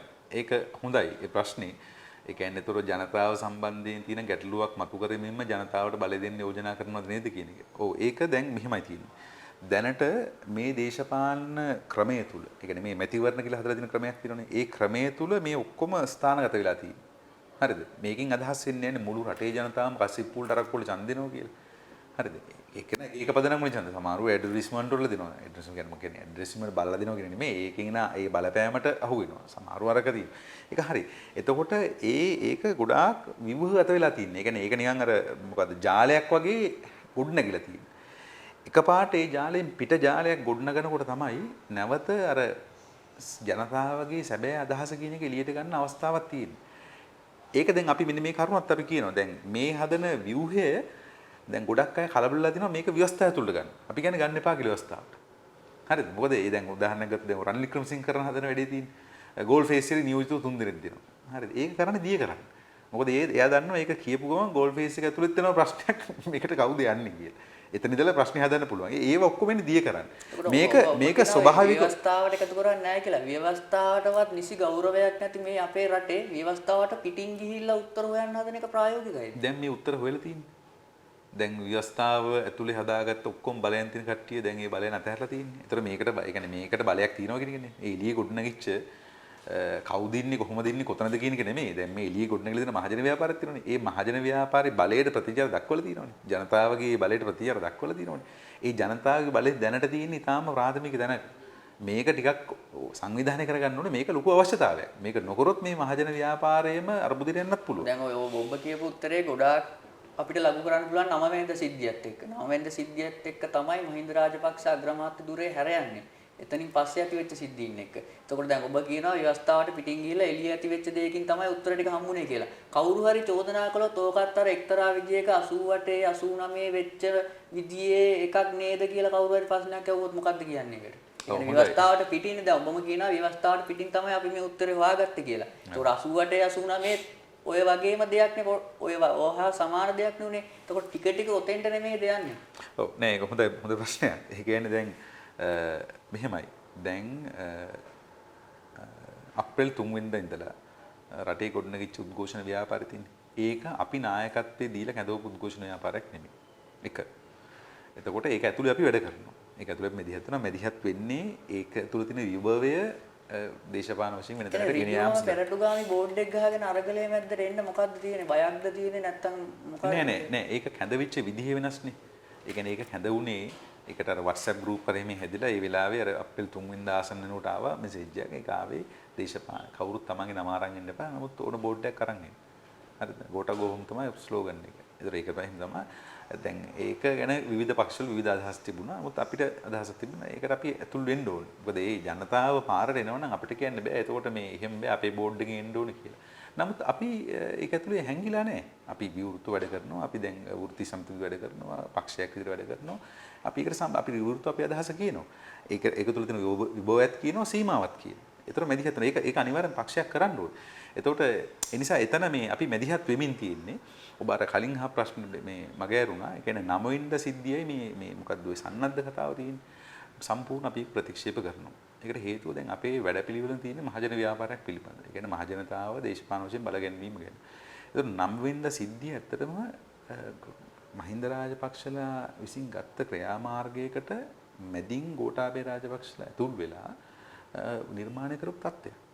හරිද? මම එහෙම කියන්නේ වගකීමෙන් මොකද දැන් මහින්ද රාජපක්ෂට මොන වගේ තක්සේරුවක් තිබුණද කියලා අපිට තේරෙන්නේ නැත්තරම මේ මොකද ඒ කියන්නේ අපිට තක්සේරුවක් තුන මෙතනට පහර දීමක් සිද්ධ වුණොත් අනිවාර්යයෙන්ම මෙසි විශාල බලපෑමක් ප්‍රතිචාරයක් එනවා කියන්නේ. අපි හිතනවා ඒගොල්ලන්ට ඒක තියෙන්න ඕන කියලා. හරිද? මොකද ඒක සැලසුම් සහගතවරේ. මොකද ඒ වෙලාවේ හැමතැනම තිබුණ ගෝඨා ගෝගෝම වලට ගැහුවා. ඒතර ඒ ගහලා බොහොම කෙටි වෙලාවක් ඇද්දි සමාජ මාධ්‍යට ආව බස් නම්බර්ස් ටික. මම අද ප්‍රශ්න කරනවා. මම මීට කලිනුත් මේක ප්‍රශ්න කළා දෙනවා මාධ්‍ය. ඒ බස් නම්බර්ස් ටික ආවේ කොහොමද? කියන්නේ. මොකද ඒ ටික තියෙන්න එක්ක එතනින්ම සංවිධායකව ගාව තියෙනවා. ඒ තරම් නිවැරදි විදිහට තොරතුරු තියෙනවා. එක්කෝ තොරතුරු එකතු කරපු මොනවාරි තොරතුරු වලට මැදිහත් වෙන ආයතන සතුව තියෙනවා. ඒ කවුද ඒක දැම්මේ? ඒකෙන් මම කියන්නේ මුළු ක්‍රියාවලිය වුන් කරා කියලා. ඒ කියන්නේ මිනිස්සු ප්‍රකෝප වුණා. නමුත් ඒ ප්‍රකෝප වීමට පාරද මොකද ඒකට හේතුව ගෝඨාභය රාජපක්ෂ වරුන් තිබ්බ මහින්ද රාජපක්ෂ යවන්න. ඇත්තටම ගෝඨාභයගේ ගෙදර ගාව තිබිච්ච තත්ත්වයේ තිබුණේ අප්‍රේල් 30 වෙනිදා. ගෝඨාභය කරේ ඒ තත්ත්වය මුළු පක්ෂෙටම හැදුවා. හරිද? හැම ගෙදරම ගිනි තියන තැනට ගෙනිච්චා. හැම පාර්ලිමේන්තු මන්ත්‍රීවරයාගේම ගෙදර ගිනි තියන තැනට ගෙනිච්චා. එතන තමයි පත් කරේ. හරිද? එතකොට ඒකල්ල බලපන් බලට වෙන්නදී. ඒ කියන්නේ දැන් මේක නාමල් කලින් කිව්වා. නාමල් රාජපක්ෂ මට මතකයි අප්‍රේල් මුල පාර්ලිමේන්තුවේ කිව්වා මෙහෙම ගියොත් මේ අද ගෝඨාභය යන්නේ කියලා හෙට ඔයගොල්ලන්ට යන්නේ කියලා මේගොල්ලන්ට යන්නේ කියලා ඒගොල්ලෝ හරි ලස්සනට මේක මේ අපේ පන්තියට එන තරජනයක් කියන තැනටම ගෙනාවා. ඔව් එතකොට දැන් ඒක තමයි ඒක කරලා පෙන්නුවා ඒගොල්ලෝ සම්මතයි. ඉතින් එතකොට ඒක පිටින් බැලුවාන් පස්සේ ඒ සමස්ත සිදුවීම් වුණාට පස්සේ ඒක දිහා බැලුවාම ඒක අපේ අවශ්‍යතාවය නෙමෙයි. මොකද ඒකට හේතුව ඒ ප්‍රචණ්ඩත්වය විසින් අපි දන්නවා අනිවාර්යෙන් මිලිටරිකරණයට පාර හැදෙනවා. මිලිටරි බලයක් මේලා පාරට ගෙන්න ගත්තාන් පස්සේ ඒක මේ මහජන ව්‍යාපාරයක් ඉන්නවා. ඒකට අපි කැමති නෑ. හරිද? ඇත්තට මේ බලපෑමක් තුනයි යම් කිසි විදිහක. ඒක තමයි අපි කැමති නෑ. ඒතර ඒක අපි මිලිටරි කියලා දිගින් දිගටම කියලා බොරු බිල්ලෙක් නෙවෙයි දොස් සමාජ තුළ නෑ. අපි දැක්කනේ දැන් හදිසි නීති ක්‍රියාත්මක කරා. හමුදා පාර්ට ගෙනාවා. තාමත් හමුදා පාරේ ඉන්නවා. ඒ හමුදා දැනට මුකුත් නොකරට මම මේ කියන්නේ හමුදා වෙන්නේ සෙබළු ගන්න නෙමෙයි. ඒ සෙබළු අපේ පන්ති අය. හරිද? තුවක්කු තියා ඉන්න ඒ කතා කරාම අපි දන්නවා එක්ක පොළොන්නරුවේ එක්ක අම්පාරෙන් එක්ක කුරුණෑගලින් ආපු අපේම පන්ති මිනිස්සු ඉන්න. නමුත් ඒ මිනිස්සුන්ට එක වෙලාවකදී නියෝග පිළිපදින්න මේක හමුදාවේ තියෙන දේ. හරිද? එතකොට මේ නියෝග පිළිපදපු ඉතිහාසයක් අපි දන්නවා. මේ 89 නෙමෙයි. අපි දන්නවා මේ වැලිවේරිදී කොහොමද ඒගොල්ලෝ නියෝග පිළිපැද්දේ කියලා. කටුනායකදී නියෝග පිළිපැද්දදී අපි දන්නවා. ඉතින් ඒ නිසා ඒගොල්ලෝ දැනට ඒක එහෙම ප්‍රශ්නයක් නොවි වගේ පෙවුනට ඒ தত্ত্বය අනිවාර්යෙන් ප්‍රශ්නයක් වෙනවා. හරිද? ඒ එහෙම කැඳවීම. ඒ නිසා අපි ඒකට ඒක දකින්නටම විරුද්ධ වෙන්න ඕන අපි. මොකද ඒකට හේතුව ඒක තමයි මම කියන්නේ දේශපාලන ව්‍යාපාරයකට මේ සාක්ෂරතාවයක් ඕන. දේශපාලන ව්‍යාපාරයක් ඕනේ. දැන් උදාහරණ ගත්තොත් මැයිවල පොහොර සම්බන්ධ තීරණය ගන්නකොට ඊට දවස් කීපයකට පස්සේ ගත්ත මාධ්‍ය හමුවකදී අපේ ගොවි අරගල ව්‍යාපාරය අපි පැහැදිලිව කිව්වා සාගතයක් වෙනවා. හරිද? 4 කිලෝ එක මේ ගානට යනවා. මේක කරන්න එපා කියලා. හරිද? එතකොට එහෙම දැක්මක් නැත්තම් අපිට දේශපාලන කරන්න බෑ. අපි මේ හමුදාව මේ මැදිහත් කළ දෙන විදිහ අනිත් අයගේ ප්‍රශ්න වෙන්න පුළුවන්. මේක අනතුරක්. ඉතින් ඒක තමයි මිලිටරිකරණය කියලා කියන්නේ. ව්‍යවස්ථාවට පරිබාහිරව ව්‍යවස්ථාවෙන් එළිය ගන්න යම් යම් ක්‍රියාමාර්ග හරහා මේ රටේ විවිධ දේවල් සම්බන්ධව තීරණ ගන්න සිද්ධ වෙනවා කියන එක තාමත් ඔබතුමාලා අනුමත කරනවාද? ඒ කියන්නේ මේ 9 වැනිදා පන්නේ සිදුවීම් දිගින් දිගටම සිදු විය යුතුයි. ඒ වගේ දේවල් හරහා තව මේ ඔබතුමාලාට අවශ්‍ය කරන ප්‍රතිසංස්කරණ විය යුතුයි කියන එක පිළිගන්නවද ඔබතුමාලා? නෑ ඔබ දැන් මම පුණුපුණා කියද්දී 9 වෙනිදා සිදුවෙච්ච ප්‍රචණ්ඩත්වය කියනවනේ. ඒ ප්‍රචණ්ඩත්වය අපේ අපේක්ෂාවක් නෙමෙයි. ඒක අපි ඒකෙන් ඒ කියන්නේ ඒක විසින් ඒ කියන්නේ ගහපු නිසා ගැහුවා කියන එක සාධාරණයි කියලා ඔබතුමාලා කියනවද? නෑ දැන් මෙහෙමයි මම කියන්නේ දැන් අපිට මේ ප්‍රශ්නේ අභ්‍යන්තරයට ගියාම එකක් තමයි දැන් සාමාන්‍යයෙන් අර ඒ කියන්නේ දතට ඒ වගේ ඒ අර මේ නීති පද්ධති ක්‍රමයට මේක දිහා බලන්න බෑ. හරිද? එතකොට දැන් මහින්ද රාජපක්ෂ තමයි මම කියන්නේ මේකේ වක්කීම යන්නේ. හරිද? ඒ කියන්නේ එයා දැනගන්න ඕනේ දේශපාලඥයෙක් විදිහට මේ දේ කරාන් පස්සේ වෙන දේ මොකද්ද කියලා. හරිද? එතකොට මේ මිනිස්සු ප්‍රකුපිතනවා කියන එක වළක්වන්න බෑ. එතකොට ඒකෙදි අර දෙකටම සාධාරණ එහෙම කියන්න බෑ. එහෙම මොකද ඒකට හේතුව දැන් ඔබ මට කිසිම ආකාරයක මේ ප්‍රතිප්‍රහාරයක් හරි ප්‍රතික්‍රියාවක් හරි දක්වන්න සූදානම් වෙලා නැහැ. මම ඔබ අහන ප්‍රශ්නයකට මම උත්තර දෙන්නේ ඔබ කම්මුලට පහර දෙනවා. මම කියන්නේ ඔබ සමහරට පසුබසී නේද? ඔබත් පෙරලා මට පහර දෙයි. හරිද? එතකොට දැන් ඔබ හීනකින්වත් හිතමු නැති දෙයකට ඔබ කැඳවි කවුද? ඊට පස්සේ මේ ඔබට විරුද්ධව කවුරු හරි ප්‍රචාරයක් ඉන්න මෙන්න මාධ්‍යවේදීන් හැසිරෙන විදිය කියලා. මම කියන්නේ මේක ඒ වගේ දෙයක්. ඒ කියන්නේ මේක ඒ කියන්නේ ඉමෝෂනල් ඇටැක් එකට කවුද කැඳෙව්වේ සමාජේ? හරිද? එතන තමයි ප්‍රශ්නේ තියෙන්නේ. නැතුව දැන් මෙයත් මේක කරානේ කියලා කිව්වහම මේක නිවැරදි නෑ. ඒක කැඳවීමක් දෙන තියෙන්නේ. හරිද? දෙගොල්ලෝ දෙපැත්තෙන් ඇවිල්ලා ගහගත්ත නෙමෙයි. ගෝල් ෆේස් එකට. කට්ටියක් ගෝල් ෆේස් එකට ගැහුවා. ගැහුවට පස්සේ ප්‍රතිචාරය ආවා. ඒතකොට මම කියන්නේ ඒක එහෙම අර සමාන කරන්න බෑ මේ සිදුවීම් දෙක. පළවෙනි කාරණේ. අපි මේ ප්‍රචණ්ඩත්වයේ හරි නැත්තම් මේ ගෙවල් වලට හරදීම් හරි ඒක මත දේශපාලනය කරන්න හිතන ව්‍යාපාරයක් නෙමෙයි. හැබැයි දැන් ඒකෙන් ගැටලුවට මුහුණ දෙන්න මිනිස්සු ඉන්නවනේ. ඒ මිනිස්සු අපි ඉන්නවා. පැහැදිලිව. ඒ වෙනුවෙන් පෙනී ඉන්නවා. මොකද ඒක පෙනී ඉන්න ඕනේ. හරිද? ඒක එක්තරා විදිහක මේ මුළු ඉතිහාසයත් තිස්සේ මේ කරපු මජර දේශපාලනය. කාකෙක් මරලා පිහාට එල්ලුවාන් පස්සේ ප්‍රශ්න විසඳන්න පුළුවන් කියලා කියනවා. ඒවා මේ රට ඉස්සරහනේ කිව්වේ. මේ මිනිස්සු බලන් ඉන්නවා ඒක ඔක්කොම. දිනුදාහ බලන් ඉන්නවා. ඒතකොට ඒ කියන්නේ උඹලා එහෙම තමයි මේක විසඳන්නේ. හරිද? ඒතකොට ඒවා තියෙනවා තැම්පත් වෙලා. ඒගොල්ලෝ හිතනවා මේ වෙලාවේ ඒකට ප්‍රතිචාරයක් නැතුනහම ඒක ප්‍රශ්නයක් වෙන්නේ නැහැ කියලා. ඒකෙන් අදහස් කරන්නේ මේ වෙලාවේ සමාජයේ බරපතල චෝදනාවක් වෙන 9 වෙනිදා සිද්ධිය පිටිපස්සේ හිටියේ ජවිපේ සහ පෙසපේ කියලා. එතකොට ඒ සම්බන්ධව ජවිපේ මේ වෙනකොට ස්ථාවරයක ඉන්න ඕනම තැනකට අපි කැමති වෙන්න කතා කරන ස්වාධීන විමර්ශනයක් ගැන සිද්ධ කරන්න කියලා. පෙරටුගාමී සමාජවාදී පක්ෂයට ඒ චෝදනාව නැගුවොත් මොකක්ද දෙන්න තියෙන උත්තරේ? නෑ මම හිතන්නේ මෙහෙමයි. දැන් අපි මේකේ අවධානය යොමු කරන තැන තමයි කවුද මේ කැඳෙවි. පළවෙනි ඊළඟ කාරණේ අපි මේකට කොයි වෙලාවකවත් පක්ෂයක් විදිහට සංවිධානයක් විදිහට අපි අපේ මේ මෙහෙම කරපන් මෙහෙම කරන්න කියලා සමාජයට එලිපිට කියලාත් නැහැ. අපේ සංවිධාන වලට අපි එහෙම ඒ වගේ දැනුම් දීමක් කරලත් නැහැ. නමුත් මේ වෙච්ච සිදුවීම් ගහපු තැන්වල සමහර විට පෙසපේ මේ පාක්ෂිකයෙන් ඉන්න පුළුවන්. නෑ මෙහෙමයි. මම හිතන්නේ දැන් අපි දැන් ওই ප්‍රශ්නෙට උත්තර දෙන්න ගිහිල්ලා මම කිව්වොත් එහෙම අපේ කවුරුවත් උතන නෑ.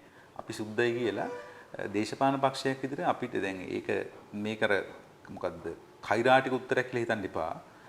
මම මේ පැහැදිලි උත්තරයක් දෙන්නේ. ඒ කියන්නේ අපිට එහෙම මේකෙන් අර දෙයක් සිද්ධ වුණාම පස්සේ අපි අත්හොද ගන්න තියෙන්නේ.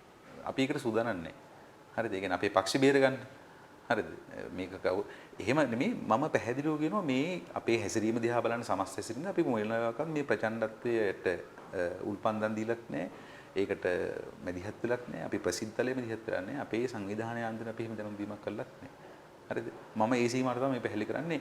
ඔබගේ ප්‍රශ්නෙන් අර ඔබ කොහොමද මට මේක අමුණන්න අපිට මේක අමුණන්න හදනවා මම කියන්නේ ඒක ඔබගේ කාරණයක්. මම පැහැදිලිව කියන්නේ මට අපිට අවශ්‍ය නැහැ අර සිද්ධි වුණාන් පස්සේ අපේ කවුරුවත් එතන නැහැ. පුළුවන් නම් ඔප්පු කරන්න කියලා ඒක දැන් ඒකට මොන්දීප් මිනිස්සු මතම සම්පූර්ණ පටන් මොකද මේ මිනිස්සු නිකන් පෙනී ඉන්නවා. කොතන හෝ කුමන හෝ සිද්ධියක් මත පදනම් වෙලා මේ පීඩට පත්වලා තින අයට නීතිමය රැකවරණය සහ දේශපාලන වශයෙන් යම්කිසි මෙදිහත් වීමක් ඉස්සරහට කරනොත් අපි පැහැදිලිවකට මෙදිහත් වෙනවා. මොකද ඉතින් අපි 71 නැගිටීම සම්බන්ධයෙන් අත්අඩංගු ගත්ත මිනිස්සුන්ට අපි මෙදිහත් වුණානේ. 88 89 අත්අඩංගු ගැනීම සහ මරාදීම් වලට ටිකක් මෙදිහත් වුණානේ. ඒතකොට ඒ ආයුධ සන්නද්ධව කිලිම රාජ්‍ය විරුද්ධව සටන් කරපු තත්ත්වයක්. ඒතකොට ඒකට අපි පෙනී හිටියනම් මේ තත්ත්වෙට පෙනී. ඒකෙන් අදහස් වෙන්නේ ඒ ප්‍රචණ්ඩත්වය අපි ඒක තමයි අපේ දිශානතිය කියලා. ඔබ දැන් අර ඔබගේ ප්‍රශ්න කිරීම එක කොටසක් එතන තියෙනවා. ඒක තමයි මම පැහැදිලි වෙන්නේ අපේ ඒක නෙමෙයි අපි කියන්නේ බහුජන ව්‍යාපාරය. මොකද මේ ප්‍රචණ්ඩත්වයේ විසින් යම් කිසි දෙයක මේ අරගලයට එන බහුජනතාවගේ සහයෝගය දුර්වල වෙනවා. නමුත් ඒකෙන් ඇති වෙන ප්‍රතිඵලයට ජනතාවගේ පීඩනයට අපි පෙනී ඉන්නවා. හරිද? පක්ෂයක් විතර අපි එකට පෙනී ඉන්නවා. මොකද ඒක අතහරින්න බෑ, ඒක මගහරින්න බෑ, ඒක වැරදි අපි ඒක අතහැරියොත් එහෙම ඒතර මේ මිනිස්සු උදකලා වෙනවා. මොකක් හරි හැංගීමකට පාරට එන මිනිහගේ හැංගීම තියෙනවනේ. හැංගීම ඒක ඒ විදිහට උදකලා වුණොත් ඒක වැරදි. අනිත් පැත්තට මේ අපි අනිත් පැත්තට කියනවා විශේෂ දැන් උදාහරණයක් ගත්තොත් එතන අර මේ ගෝල් ෆේස්ට ඇවිල්ලා ගුටි කාපු මිනිස්සු. හරිද? හරිම සාමාන්‍ය මිනිස්සු. හරිද? අපි හොයලා බැලුවා පස්සේ සමහර අය ඇවිල්ලා තින්නේ ඇත්තටම මහින්ද රාජපක්ෂ මහත්තයා අද යනවා ජනයකට සුබ පතන්න ඕනේ කියලා. එහෙම තමයි ගෙනල්ලා තියෙන්නේ. මේ ගෝල් ෆේස් එකට ගහන්න නෙමෙයි. හරිද? ඒ මිනිස්සු ඔක්කොම මේ කරදරයට පැටලෙවි. හරිද? ඒ ශ්‍රී ලංකා නිදහස් පක්ෂයේ පොහොට්ටු හැරි ප්‍රාදේශීය වැඩ කරන සාමාන්‍ය මිනිස්සු. ඒ මිනිස්සු ඔක්කොම පැටලෙවුවා. ප්‍රාදේශ සභා මන්ත්‍රීලා පැටලෙවුවා. මං කියන්නේ ඒක කෙලින්ම ඒකේ වගකීම මහින්ද රාජපක්ෂ ගෝඨාභය රාජපක්ෂ ගත යුතු. ශ්‍රී ලංකා නිදහස් පක්ෂයේ පොහොට්ටු යායට අපි කියනවා ඒගොල්ලෝගේ ප්‍රශ්න කරන්න කියලා. හරිද? මෙතන ප්‍රශ්න කෙරෙන්න ඕනේ මේ දේශපාලන වශයෙන් හොරගම් කරපු මිනිස්සු ඉන්නවා. ඒගොල්ලෝ ඒව උසාවිල් හරි නැත්නම් එහෙම ක්‍රියාවලින් බේර ගන්නවා. නමුත් ඒක ඇතුලේ ඉන්නවා තව පිරිසක් ඉන්නවා මේ කිසිම දෙයකට සම්බන්ධ නැතුව මේකේ ගොදුරු බවට පත් වෙච්ච. ඒකත් අසාධාරණයි. ඒක අයුක්ති සහගතයි. ඒ ඇයට වෙලා තින්නේ. දැන් ওই මහජන සභාව කියන එක ගත්තොත් දැන් ලංකාවේ පළාත් සභා තියෙනවා. ප්‍රදේශීය සභා තියෙනවා. ඔය සියල්ලෙන්ම සිද්ධ වෙන්නේ පාර්ලිමේන්තුවට එහා ගියපු ඊට වඩා පහළට විහිදුණු යම් යාන්ත්‍රණයක කාර්යභාරයක්. එතකොට ඔය මහජන සභාව කියලා හදන්නේ තවත් ඔය වගේම ප්‍රදේශීය සභාවක්ද නැත්නම් පළාත් සභාවක්ද නැත්නම් තවත් එක සුදුවලියෙක්ද නිර්මාණය කරන්න හදන්නේ. මේක ගොඩනගන්නේ ගම් මූලික කරගෙන. ඒතොර ඒකෙන් අදහස් වෙන්නේ මේ හැම ගමකම මේක එකලෙස හැදෙන්නේ නැහැ පළවෙනි අදියරේදී. මේ සම්බන්ධ උනන්දුවක් තියෙන තැන්වල තමයි අපිට මේක පටන් ගන්න වෙන්නේ. ඒ උනන්දුව සහිත තැන්වල නියෝජිතව තමයි කෙලින්ම මේ කියන ජාතික ව්‍යුහයට එන්නේ. ඉතින් තව යනකොට අපිට සමහරට අතරමැද ව්‍යුහෙන් අවශ්‍ය වෙයි. මේක පැහැදිලිවම මේ අර කවුරුත් වැටුප් ගෙවලා හරි මේ එහෙම සුදුවලියක් වෙන්නේ නැහැ. මොකද එහෙම කතාවක් නෙමෙයි. මේක ස්වේච්ඡාවෙන් තමන්ගේ කාලය වේදම් කරන් දැන් මිනිස්සු ඉන්නවනේ කාලය වෙන් කරගෙන උද්ඝෝෂණ කර පාරවල් ඒ ඇයට අවස්ථාව තියෙනවා තමන් රට වෙනුවෙන් මැදිහත් වෙන්න අවස්ථාවක්. දැන් මේගොල්ලෝ කියන්නේ රට වෙනුවෙන් මැදිහත් වෙන්න කියලා කියන්නේ ආපහු කඹරන්න කියලා කියන්නේ නැහැ. අපි කඹරන්න ඕනේ. හරිද? රට වෙනුවෙන් වැඩ කරන්න. හැබැයි ඒ වැඩ කරන ඒවා කොහෙටද යන්නේ මොකද්ද වෙන්නේ කියලා තීරණ ගන්න ක්‍රියාවටත් අපි මැදිහත් වෙනවා. දේශපාලනට අපි මැදිහත් වෙන්න ඕනේ. ඒක තමයි අපි ඕඩනගන්නේ. රුසියාව තුල බරපතල විදිහට අසාර්ථක වෙච්ච ඔය ක්‍රමය කොහොමද මේ ලංකාව තුල ස්ථාපිත කරලා ලංකාව තුල ස්ථාවර කරන්න පුළුවන් කියලා ඔබතුමාලා කියන්නේ මොන පදනමකින්ද? ඔව් දැන් අර ජනප්‍රිය කතාවක් තියෙනවා. අන්තිමට ලෙනින්ගේ පිළිරුවත් ගලවලා විසික් කරන තැනටපත් වුණා. ඒ වගේ අවුරුදු ගාණක් පරණ විකල්පයක් තමයි ඔබතුමාලා මේ 21 වෙනි සියවසේ මේ 2022 අද යෝජනා කරන්නේ. ඔව් අර චිත්‍රපටයේ තියෙන ජනප්‍රිය කතාවක් තියෙනවා මම ඒක කියන්නම් මේ ඒ කියන්නේ ටජ් මහල කඩා වැටුණාට නැත්නම් ටජ් මහල කැඩුනොත් බිඳ වැටුනොත් මිනිස්සු ආදරය කරන ගැන හරි ආදරය ගැන තියෙන විශ්වාස මිනිස්සු නවත්තන්නේ නැහැ. ඒ වගේ සෝවියට් දේශ බිඳවටන එක ඇත්ත. හැබැයි සෝවියට් දේශය බිඳවටනට මුළු මිනිස් ඉතිහාසයේම මේ සමානාත්මතාවයේ සහ යුක්තිය සාධාරණත්වයෙන් අරගලයක් තියෙනවා. ඒක මේ ලෙනින් ගෙනාපු එකක්වත් ඒක මේ පෙරටුගාමී සමාජ පක්ෂ එකක්වත් නැත්තම් කොමියුනිස්ට්වාදීන් ගෙනාපු එකක්වත් මාක්ස් ගෙනාපු එකක්වත් නෙමෙයි. ස්පාටකස්ලාගේ ඉඳලා මේ වහල් ක්‍රමයට විරුද්ධව සටන් කරපු මිනිස්සු හැමතැනම එහෙම හිටියා. මුළු ඉතිහාසෙම. ඉතින් මානව ඉතිහාසෙට මේකෙන් මිදෙන්න ඕන දැන්. හරිද? දැන් අපි යෝජනා කරන්නේ මේ අර්බුදයේ තියෙන කේන්ද්‍රීය කාරණේ තමයි අපි සමානාත්මතාවය කියන පදනමට එන්නේ නැත්තම්. මේ කියන්නේ දැන් ඔබ මූලික වශයෙන් කියන්නේ ධනවාදයේ අසමත් කියන කාරණේ කියන්නේ. කොවිඩ් ප්‍රශ්නය ඇතුළතදී ධනවාදය කියන එක සාර්ථක වුණා. එතකොට කොවිඩ් ප්‍රශ්නය ඇතුළතදී කොහොමද කියන්නේ ධනවාදය අසාර්ථක වුණා කියලා දිගින් දිගටම ඔබතුමාලා මම දැක්කා ඔබතුමාලාගේ පක්ෂයේ ඉන්න වෙනත් සමාජිකින් පවා දිගින් දිගටම කියනවා කොවිඩ් ප්‍රශ්නය ඇතුළේ ධනවාදය අසාර්ථක වුණා කියලා. කොහොමද ඇත්තට ඔක මුලින්? ධනවාදී අසාර්ථක වුණා. ඉතින් ඒකනේ ඇමරිකා එක්සත් ජනපදයේ ලක්ෂ ගාණක් මිය ගිය. යුරෝපේ රටවලට මේ ප්‍රතිඵලයක් තුණා. විශේෂයෙන් ඒ මට දැන් ඔබට ඉලක්කම් වල ඉදිරිපත් කරන්න බෑ මේ පහුගිය අවුරුදු 20 30 ඇතුළත බ්‍රිතාන්‍ය කෙලින්ම ලේබර් පාටි ගෙම්ම ගෙනල්ලා තිබ්බ මේ අදහසක්. ඒ කියන්නේ හේ ඉඳන් සංඛ්‍යාව අඩු වීම. ඒ කියන්නේ නිදහස් සෞඛ්‍ය සේවය නැත්නම් ඒගොල්ලෝ කියන්නේ ජාතික සෞඛ්‍ය සේවයේ බිඳ වැටීම NHS බිඳ වැටීම සම්බන්ධයෙන් ආපු ප්‍රශ්නේ කොයිතරම් බලපෑවද කියලා. ඔයකට දැන් සමාජවාදයේ තිබ්බත් ලෝකේ හොයාගන්නේ ඔය වැක්සින් එකමයි. ඔය ප්‍රතිකාරයමයි. ඔය විදිහේම රෝගයක් තමයි නිර්මාණය වෙන්නේ. එතකොට මොකද්ද තියෙන වෙනස? ඒ කියන්නේ ධනවාදයේ ඇතුලේ හොයාගත්තු ප්‍රතිකාරය සහ ඒකට උත්තරය සහ ඒකට වඩා වෙනස් දෙයක් කොහොමද සමාජවාදයෙන් අපිට හම්බෙන්නේ? දැන් සමාජවාදය තුල හොයාගත්තා නම් මේ ඒ හොයාගන්න වැක්සින් ගොඩ ගහලා තියාගන්නේ නැහැ. දැන් අපි ඇමරිකා එක්සත් ජනපදයේ අපි එක වෙලාවක අපිට වැක්සින් එක ඕනකම තියෙද්දි අපි දන්නවා ඒගොල්ලෝ තොග වශයෙන් තියාගෙන හිටියා මේ ඒගොල්ලොන්ට පස්සේ අවශ්‍ය වුණොත් එන්නත් කරගන්න කියලා. එතකොට ඇත්තරම ලෝකේ විශාල ඉල්ලීමක් තිබ්බා. මේ වැක්සින් එක මුළු ලෝකෙම බෙදා හැරීම ඒ කියන්නේ ලෝකෙටම එකවර ලබා දෙන ක්‍රමයක් හදන්න WHO එකත් ඒකට පෙනී හිටියා. නමුත් ඒගොල්ලෝ මේ රටවල් එහෙම කරන්නේ ඒක විශාල ලාභයක් කරන්න පාවිච්චි කරා. අපේ රටෙත් ඒක සිද්ධ වුණා. අපි දන්නවා මේ සාමාන්‍ය ජනප්‍රිය අපේ සාකච්ඡා තිබුණා මේ PCR වලින් ඒ හැම එකකින්ම විශාල මුදලක් පිට රට ඉඳලා මිනිස්සු ලංකාවට ඇවිල්ලා හෝටල් නතර කරලා දෙකකින් හම්බ කරා. ඒ නිසා කොවිඩ් වල හම්බ කරා. හරිද? කොවිඩ් පාවිච්චි කරා හම්බ කරා. කොවිඩ් පාවිච්චි කරා ජාතිවාදීට වල්ලනවද ආදාහනය කරනවද කියලා පාවිච්චි කරා. ඉතින් කොවිඩ් පාවිච්චි කරා අර පසුගාමීත්වයේ වපුරන්න තෙල් බෙහෙත් වලට මේ හැම එකම කරා. ඉතින් මේකම ලෝකෙත් ක්‍රියාත්මක වුණා. මේ මට්ටමේ වුණත් වෙන වෙන කරා. ඉතින් ලාභය තමයි මේකෙත් ඒක අපේක්ෂා කරේ. විශාල ලාභයක් ලැබීම. ඉතින් ඒ නිසා මම කියන්නේ ධනවාදයේ තුල මේ කොවිඩ් අර්බුදයේ විසඳන්න බැරි වෙච්ච වැරවීම ඇතුලේ විශාල අර්බුදයක් ධනවාදයෙන් තමන් ගැන ප්‍රකාශයටපත් කරලා තිනවා. මේක ඉවර වෙන්නේ නැහැ. හරි. අපි අවධාරණය කරගෙන මේ 2008 න් ආපු අර්බුදයෙන් ඇමරිකාවට නැගිටින්න බැරි වුණා. තාමත් ඒ ආර්ථික උඩ ගිහිල්ලා නැහැ. දැන් මෙතනින් පස්සේ එන තත්ත්ව විසුණු තව ඒ ධනාශ්වර ආර්ථිකයේ තියෙන රටවල් අභියෝගයට මුහුණ දෙනවා. මේ අර්බුදය ඇවිල්ලා තියෙන්නේ. මේ අපි ඇවිල්ලා අතර මේ විශේෂයෙන් මේ අර්බුදය සම්බන්ධ ලෝක බැංකුව කරපු ප්‍රකාශයක් තිබුණා කලින් මේ 4 වෙනි මූල්‍ය අර්බුදය එනවා කියලා. ඊළඟ මේ ආණ්ඩුව කරපු ගොංකම් තියෙනවා. ඒවා විසින් තව අර්බුදය උස්සන්න කරා. නමුත් අද වෙනකොට මේ අර්බුදේ ලෝකේ පුරා රටවල් ගණනාවක් ඇවිල්ලා තිනවා. මේ ණය අර්බුදය සහ විශේෂයෙන් යුක්‍රේන ප්‍රශ්නේ ඒ වගේම කොවිඩ් මේ දෙක විසින්. ඒ නිසා ලෝකෙම අර්බුදයක තියෙන්නේ අද. 6 වෙනිදා හර්තාලය කියපු තරම් සාර්ථක වුණේ නැහැ. ගමේ ඉන්න ගැමියට හර්තාලය දැනුනේ නැහැ. ඇයි ඒ දැනුනේ නැත්තේ? නෑ සාර්ථකයි. මං හිතන්නේ ලංකාවේ ඉතිහාසයේ සාර්ථකම වැඩ වර්ජනය තමයි 28 වෙනිදා ක්‍රියාත්මක වුණේ. 6 වෙනිදා වැඩ වර්ජනය සමග කඩවහල කරපු හර්තාලය. ඒ දෙකම සාර්ථකයි. වගකීමෙන් කියනවා ඒක සාර්ථකයි. නමුත් ඒ ක්‍රියාමාර්ග දෙකේ කවුද ඒකට සම්බන්ධ වෙන්නේ කියලා හිතුවොත් ඒ ක්‍රියාමාර්ග දෙකේ දැන් වැඩ වර්ජනයට සම්බන්ධ රස්සාවක් කරන්නයි. හර්තාලයට සම්බන්ධනේ වැඩ වර්ජනය කරමින් කම්කරුවන් නැත්නම් සේවකයන් සහ කඩවහල ව්‍යාපාරිකයන්. ඉතින් මේ දෙකම ඍජු ලෙසම ගොවි ජනතාවත් එක්ක සම්බන්ධ වෙන්නේ නැහැ මේ ක්‍රියාමාර්ග දෙකේ ස්වරූපයත් එක්ක. නමුත් ගොවීන් සහ සාමාන්‍ය ජනතාව ස්වයංරැකියා කරන මිනිස්සු ගම්වලින් මිනිස්සු මේකත් එක්ක නොහිටියා කියලා කියන්න බෑ. ක්‍රීච උද්ඝෝෂණ සම්බන්ධ වුණා. නමුත් අර මේ ක්‍රියාමාර්ග දෙකේ ස්වරූපය විසින් යම්කිසි සීමාවක් මේ නාගරික ස්වරූපයේ සීමාවක් තියෙනවා. ඒක ඇත්ත. හර්තාලය සමස්ත රටම එකතු වෙලා හර්තාලයක් කරනකොට මං හිතන්නේ අවුරුදු 60කින් 70කට වගේ පස්සේ තමයි හර්තාලයක් සිද්ධ වෙන්නේ. ඒ වගේ බරපතල සංකීර්ණ ක්‍රියාවලියක් සිද්ධ වෙනකොට පාර්ලිමේන්තුව ගාව වෙන විරෝධතාවක් කරනවා අන්තර් විශ්වවිද්‍යාලයේ ශිෂ්‍ය බල මණ්ඩලය. ඒක හරිද වැරදිද? නෑ නේද? හැමතැනම විරෝධතා තිබුණා. අන්තර් විශ්වවිද්‍යාල බල මණ්ඩලය විරෝධතා කරා. මේ එතන විතරක් නෙමෙයි මම හිතන්නේ රට පුරාම විරෝධතා තිබුණා. අපි විරෝධතා කරා විවිධ තැන්වල අපිත් ඒ විරෝධතාවට සම්බන්ධත් වුණා වෘත්තීය සමිතිය බහුජන සංවිධානය එකතු විදිහට අපි සම්බන්ධ වුණා.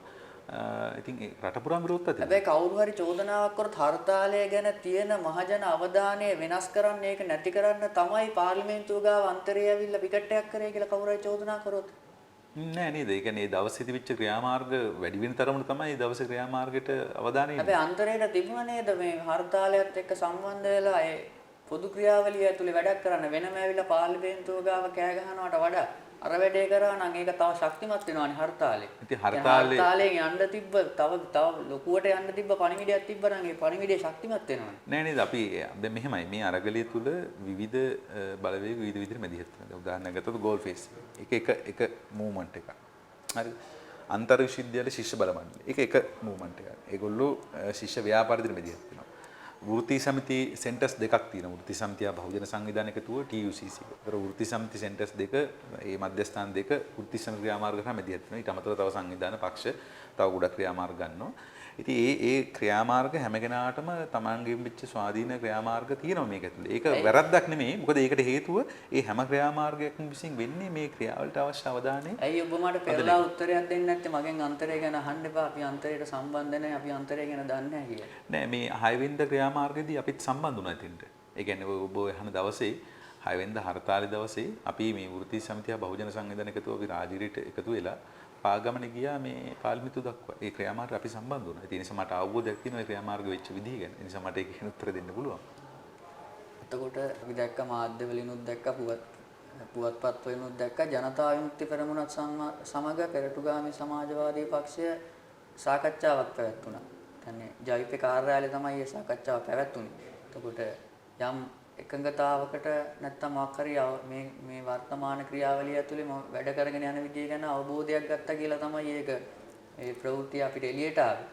ওই විදියට අපි ගොඩක් දැකලා තියෙනවා ඔබතුමාත් ඉඳලා තියෙනවා ඔබතුමායි තව ලාල්කාන්ත සහෝදරයයි එකට ඉඳලා ෆොටෝ තියෙනවා ඒවට මිනිස්සු කවි ලියනවා මේ විවිධ ලිපි ලියනවා hina වෙලා ඡායාරූප වලට ඉන්නවා මේගොල්ලෝ එකතු වෙයි කියලා කියනවා.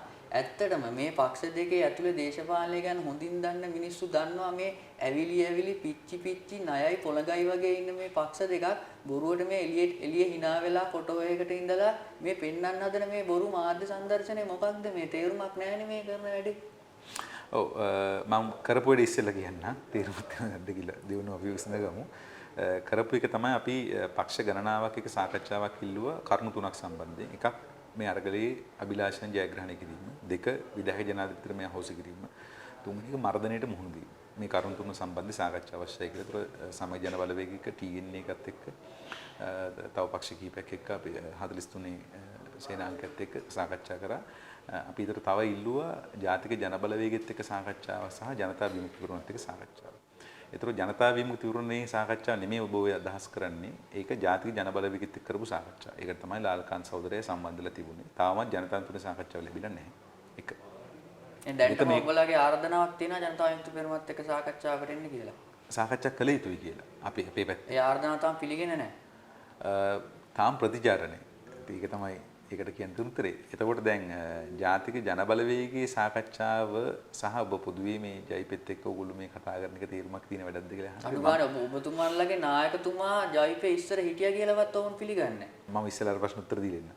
දැන් මේක තේරුමක් තියනවද? මේ දෙගොල්ලෝ මේ ගහමරා ගන්නව නේද? මම හිතන්නේ මෙහෙමයි. දැන් අපිට විවේචනයක් තියෙනවා. දැන් අපි ජනතා විමුක්ති පෙරමුණ සම්බන්ධයෙන් කිසිම වෙලාවක මේ සාහසික විවේචන, පුද්ගල විවේචන කරලා නැහැ. එහෙම කරන්න පුළුවන් කලාප තියෙනවා. එහෙම කරන්න පුළුවන් තැන් තියෙනවා. සිදුවීම් තියෙනවා. නමුත් අපි අපේ මේ පෙරටුගාමී සමාජ පක්ෂයේ ආරම්භයේ ඉඳලා මෙහෙම විවේචනට අපි කවදාවත් ගිහිල්ලා නැහැ. මොකද ඒක අදාළ නැහැ දේශපාලනට. එක. අපි කරලා තියෙන විවේචන දේශපාලන විවේචන. හරි.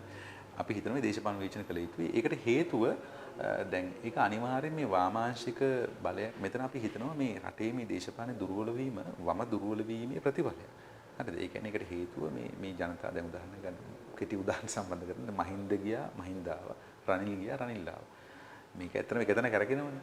මේකට හේතුව මේ ලෙෆ්ට් එක වම හරියට සටන් පාට මත බලවේග පෙළගස්සලා නිශ්චිත දිශානීත ගෙනියන්න අසමත් වීම ප්‍රතිඵලයක්. ඉතින් ඒතකොට ඒකට ප්‍රධාන වශයෙන් අපි ජනතාන්තරින් දෙද්දි සටන් කරලා ජනතාන්තරනේ කරපු දේ සහ කරමින් දේ සම්බන්ධ අපිට විවේචනයක් තියෙනවා. ඒ විවේචන අනිවාර්යෙන් ගේන්න ඕනේ අලුත් තමයි ගොඩනගද්දී. ඒක වළක්වන්න බෑ. ඒක රෝහණ සහෝදරයටත් එක සිද්ධ වුණා. පැරණිමව සම්බන්ධ විවේචනයක් ගේන්න. එතකොට ඒකෙන් අදහස් වෙන්නේ අපිට එකට වැඩ කරන්න බෑ කියලා සමහර ප්‍රශ්න වලට. හරිද? අපිට එකට වැඩ කරන්න පුළුවන් ප්‍රශ්න තියෙනවා. බැරි ප්‍රශ්න තියෙනවා. දැන් මේ ගොඩාක් අය මේක මේ එකතු වී කියලා මම කියන්නේ ඒක ගන්න එපා එහෙම. ඒක වැරදි. ඒක ඇවිල්ලා මේ අනවශ්‍ය විදිහට මේ අපි මත පටවන්න හදන දෙයක්. මේ එකතු වෙන්න කතා කරලා නැහැ. මෙතන මේ කතා කරන්නේ එන් කිසිදා එකතු වීමක් ගැන හිතලා වැඩකුත් නැහැ එහෙමද කියන්නේ? නෑ මෙහෙමයි දැන් ඔය ඒක තමයි දැන් එකතු වීම කියන එක දැන් ප්‍රතිපත්ති වශයෙන් අපි එකඟතාවයට ආවා කියලා කියන්නේ. ප්‍රතිපත්ති වශයෙන් අපි එකඟතාවයට ඒක නේද? ඒ කියන්නේ සමාජවාදී පිළිබඳ එකඟතාවයට එනවා කියලා කියන්නේ. ඒතර මම හිතන එකතු වීමක් තියෙයි. ඒ කියන්නේ ඔබතුමන්ලාගේ නායකයා මේ පක්ෂේ හිටියේ නෑ මං එහෙම කෙනෙක් දන්නේ නෑ කියලා ජයිපේ නායකයා කියන තැනකට ඔබතුමාලට යන්න පුළුවන්ද එහෙම? නෑ මං හිතන්නේ අපි ඒ වගේ ඒ කියන්නේ ඒ වගේ දුර්වල මේ තැනක නෙමෙයි අපි පක්ෂයක් විදිහට ඉන්නේ.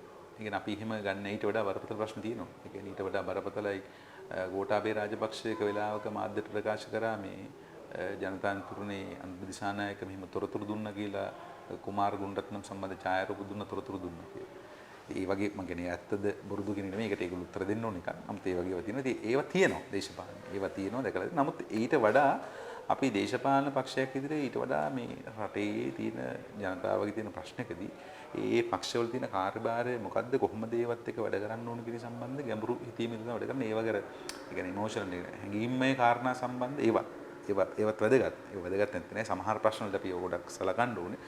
නමුත් මේ අපි නිශ්චිත සාකච්ඡාවේදී අපි ඒක මත නෙමෙයි අපි තීරණය ගන්න. ඉතින් ඒක අපේ ක්‍රමේ. තවමත් පස්වෙනි පන්තියේදී උගන්වන්නේ ලාංකීය විප්ලවය ගත යුතු මඟ. එහෙමනේ. පන්ති කියන එක කාලෙන් කාලට වෙනස් වෙනවා. ගත යුතු මඟ. ඒක දැන් මං අහන්නේ මොකක්ද ගත යුතු මඟ? බහුජන ව්‍යාපාරය. කෙටින් කිව්වොත්. ඒ කියන්නේ බහුජනතාව සංවිධානය කරන පුළුල් බහුජන ව්‍යාපාරයක් තමයි ලංකාවේ විප්ලවයට තියෙන මාර්ගය. අපි ඒක උඩින්දලා වැඩ කරන පක්ෂයක්. අපි ඒක බොහොම මේ රහස්‍ය කාරණා නෙමෙයි. අපි බොහොම විවෘතව සමුළු තියලා ලීවිලි ඉදිරිපත් කළා කියලා කියනවා. දැන් උත් අපි ඒක කියනවා. ඒ බහුජන ව්‍යාපාරයක් කරහා තමයි ලංකාවේ සමාජ විප්ලවයට ඉඩකඩ තියෙන්නේ. මේ අර්බුදයට පැහැදිලිව විප්ලවකාරී ආණ්ඩුවක් උඩනගිමු නැත්තම් මේ කියන දේවල් එකක්වත් කරන්න බෑ.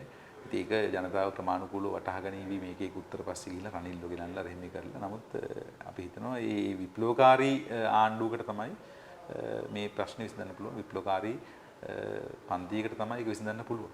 මේ මොහොතේ මේ රටේ මේ ඉන්න 2 කෝටි 20 ලක්ෂයක් වුණු මහ ජනතාව වෙනුවෙන් අවසාන වශයෙන් ඔබට කෙටියෙන් දෙන්න තියෙන පණිවිඩය මොකක්ද?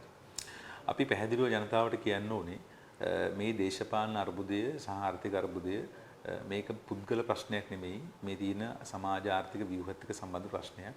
ඒ නිසා ඒක වෙනස් කිරීම තමයි අපිට මේ ප්‍රශ්නෙට උත්තරේ. ඒක වෙනස් කරන්න අපි මුළු ඉතිහාසෙත් තිස්සේ අපේ රටේ ජනතාව පොළඹවලා තියෙන්නේ එක්තරා විදිහක අර මේ පරිභෝජන කාමයට එක්ක ගමන් කරන ආර්ථිකයකට. එහෙම නැත්නම් අර සෝත්තම වාදයට එක්ක වැළඳෙන සමාජ චින්තනයකට. ඒ කියන්නේ කවුරු හරි පහත් කොට සලකලා ජීවත් වෙච්ච සමාජ චින්තනය. ඒතර මේ දැක්මවල දෙකටම අපේ සමාජයේ ජනතාව තුළ බහුල වශයෙන් මේ දේශපාලන පක්ෂ වපුරපු දැක්මවල දෙක. අපි මේ දෙකටම ප්‍රතිවිරුද්ධව සමානාත්මතාවය මත පදනම් වෙච්ච සමාජ ආර්ථික ක්‍රමයක් අවශ්‍ය කියන එක අපි විශ්වාස කරන්නේ. ඉතින් ඒක තමයි අපේ අරමුණ. නමුත් අපිට දැන් මේ මොහොතේ අපේ තියෙන අභියෝගයක්. ඒ අභියෝගය තමයි මේ ගොඩනැගිලි තියෙන ජනතාවගේ බලය මේ ව්‍යාපාරය අඩුම තරමේ ආසන්න ප්‍රතිසංස්කරණ ටිකක් දිනා ගන්න තැනට ගෙනියන්න පුළුවන්. විධායක ජනාධිපති ක්‍රමය හවුස් කරන තැනට ගෙනියන්න පුළුවන්. ජනතාවගේ නියෝජනයක් ජනතාවගේ මතය නියෝජනය කරන ජනසහභාගී ප්‍රජාතන්ත්‍රවාදී දේවල් ප්‍රමාණයක් මේ ව්‍යවස්ථාවට ඇතුල් කරන්න පුළුවන්. ඒ වගේම ආර්ථික වශයෙන් මේ රට හොරකම් කරපු හුරා කාපු බලවේග වලින් ආර්ථිකයේ ග්‍රහණයෙන් ගලව ගන්න මොනවද අපිට කරන්න පුළුවන්. මෙන්න මේවත් එක තමයි පෙරටුගාමී සමාජ විපක්ෂයේ මේ අරගලය තුල සටන් කරමින් ඉන්නේ. ඒ නිසා අපි ඔබෙන් ඉල්ලනවා ඒ සඳහා ඔබගේ ධෛර්ය ශක්තිය සපයන්න. මේ අරගලේ ඉස්සරහට යනවා. මේක ජයග්‍රහණය කරගෙන යන්න පුළුවන්. අපිට ඉගෙන දැඩි විශ්වාසයක් තියෙනවා. ඒ නිසා අපි ඔබෙන් ඉල්ලනවා ඒ ඇත්ත ජයග්‍රහණයක් කරා මේ ගෙනියන්න ගෝඨාව පන්නන විතරක් මේ ගෝඨාභය එළව පළවා හැරීමෙන් එහාට තව දේවල් දිනා ගැනීම සඳහා වෙච්ච ව්‍යාපාරයකට ඒක රාශි වෙන්න කියලා අපි ජනතාවගෙන් ඉල්ලා හිටිනවා. පාර්ලිමේන්තු ප්‍රජාතන්ත්‍රවාදය එහෙමත් නැත්නම් නියෝජන ප්‍රජාතන්ත්‍රවාදය අසාර්ථකද? මේ පාර්ලිමේන්තුව ඇතුලේ මේ පොදි ගැහිලා තියෙන බලය එළියට ගන්න ඕනද? බලය දියවන්නාවෙන් එළියට ගන්න ඕනේද කියන මාතෘකාව ගැන තමයි අපි අද සාකච්ඡාව යොදාගත්තේ. ඒ සඳහා අපිට සම්පත්දායකත්වය ලබා දුන්නේ පෙරටුගාමී සමාජවාදී පක්ෂයේ ප්‍රචාරක ලේකම් දුමින්ද නාගමුව. යලි දවසක හිරු පසුවදන වැඩසටහනක් සමගින් සම්බන්ධ වෙන අදහසින් අද අපි ඔබෙන් සමුගන්නවා. බොහොම ස්තුතියි ඔබතුමාට. නැවතත් බොහොම ස්තුතියි.